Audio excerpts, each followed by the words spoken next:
Hello guys, and welcome to another episode of Amesie's Corner. I'm just in here on Sunday, going over some little details that I've been kind of procrastinating doing on this car. I got the driver's seat out. Those are the easiest seats to take out I've ever taken out. You pull the adjuster latch and just go all the way forward, and the seat just clips right out of the car. One of the things I wanted to do, I got this old pickup truck mat, worn out, beat up old mat, and I wanted to cut a sound deadening panel. You can see it, a nice panel to line the trunk. I had the battery just floating around back here, wedged in with the tire. That wasn't very good, so I got this nice battery box all mounted and strapped down, and spare tire fits well. The gas gauge, it worked when I got the car. I took the tank out. I fully expected to have to take that tank out a couple of times, but no, it stayed in. Everything just kind of stayed in. So I finally hooked the sending unit so I can have a gas gauge. No more driving around with an emergency can, which isn't really a good idea, and I don't think it's very legal to have a gas container in the cockpit area of the car in Massachusetts, and not a good idea. And gas gauge works. You can see in there with that seat out. Yeah. Now I've had some noises, a little clunking in the front left here, but everything seems to be tight with the suspension, so nothing's ripping out or falling off. So I'll leave that noise and let that get a little louder. It might just be the exhaust thumping. I've still got to make that setup that puts the exhaust through those holes. I just got some painted metal flashing tape just to cover them up. Just because I've been procrastinating it. I've just been driving it. Pretty much the reason I've been driving this car a lot is the Saab 9000. The tranny still works fine in the 9000, but the torque converter smoked. That seems to be what goes when you push too much power through one of those 9000 automatic trannies. The torque converter gives up. So I haven't really been driving it as much. I've been kind of relying on this car here, and that's really why it hasn't gotten a lot of attention. Because if I take something apart and it turns into a can of worms and I can't drive it, then I'm stuck driving the 9000, which could stop rolling at any time, and I'd rather have it stop rolling right here in my bay. Got the tag on it. Now, probably the biggest issue I have with this car right now, you can see this panel gap right here in the door. That's because this whole nose on these is all one solid piece. That comes right off the car relatively easily. But the trouble with this car is it looks like at some time this had gotten in some sort of collision. I think they rear-ended somebody, and this has all been kind of remade. They did an okay job. It looks good. It's tough. It's probably a little stronger than it was when it was new, but the way it's supposed to mount underneath doesn't hold it correctly. So I'm always fighting, trying to shim these doors, and then I hit a few of our wonderful potholes, and then I get that gap. So I'm going to try to rig up something to maybe incorporate a mount into the radiator support.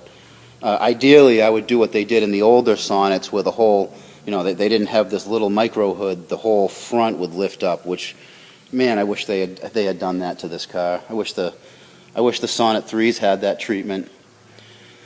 But that's pretty much where it sits. Maybe I'll get it up and we'll take a look underneath, and you can see how it's holding up. But I also want to touch for a second on all of my subscribers, and anybody following me sees that I had a little setback with that Triumph TR7. That we believe it got taken back by the owner. There's that whole mechanics lien that's placed on a car and in storage, but we don't want to own your car. We don't want to take cars from people. So we believe that went back to the original owner, and we're all right with that. Whatever. Water under the bridge. So yeah, I need a project car. So I went. I took the 9000 yesterday to where I got this car from, the same guy. He does all my inspection stickers.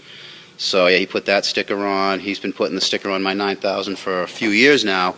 So I went there with the 9000 because I needed a sticker on it. And when I get there, he asked me if I know anybody, because of all my classic car guys and all of that, or any of you guys. He asked me if I knew anybody that wanted his, I believe it's an 80 or an 81 Jaguar XKS HE with the V12.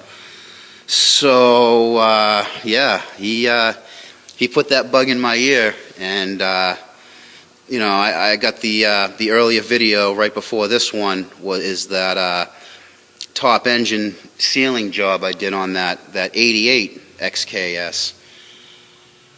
And this car he's got, he says something's going on with the injectors. So yeah, I'm gonna try to get that XJS. Maybe next weekend I'll see if I can put something together this week. You know, we got some stuff cooking out here, but maybe we'll do a walk around on that car. He's got it kind of blocked in by all his bikes, so I didn't take a video of it yesterday. I kind of wanted to, but you know, I had other stuff with you know, going on. So yeah, V12 XJS might be the next Amesie's Corner project car that is Amesie's, is mine. Because it's one thing when you build a car for a customer and then you really only see it once in a while.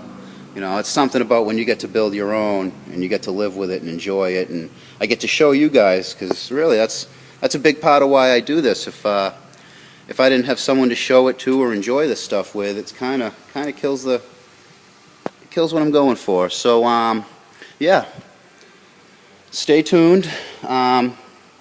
Stay tuned to Amesie's Corner. We'll see if we can get that V12 Jag, and I fully want to make that thing kind of like a fire breather. You know, a lot of those Jaguars are kind of lead sleds. You know, real quiet and smooth and all that, which is good. But I want a Jaguar with a V12. You know, that sounds like a V12. So let me raise this. This might get a little loud. We'll take a look underneath this thing. Yeah, there's that panel gap on that door. And oh, one other thing that I got to fix, and I'm probably going to forget or just put off, is this damn mirror. You know, it used to be tight. There's a ball and socket that rusted out, and then once you started moving it, it got looser and looser. I'll be driving this car, I'll take a right-hand corner, and this will go like that, and I'm like reaching out to grab it. Oh no, I'm going to lose my mirror. So yeah, I got to get that fixed. And Blinky here, Blinky gives me some trouble, so I got to take care of Blinky today. All right, stay on track. Try to stay on track.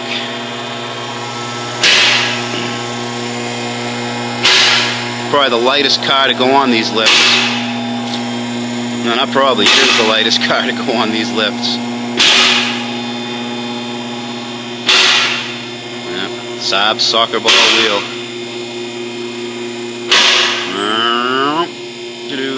With the seat.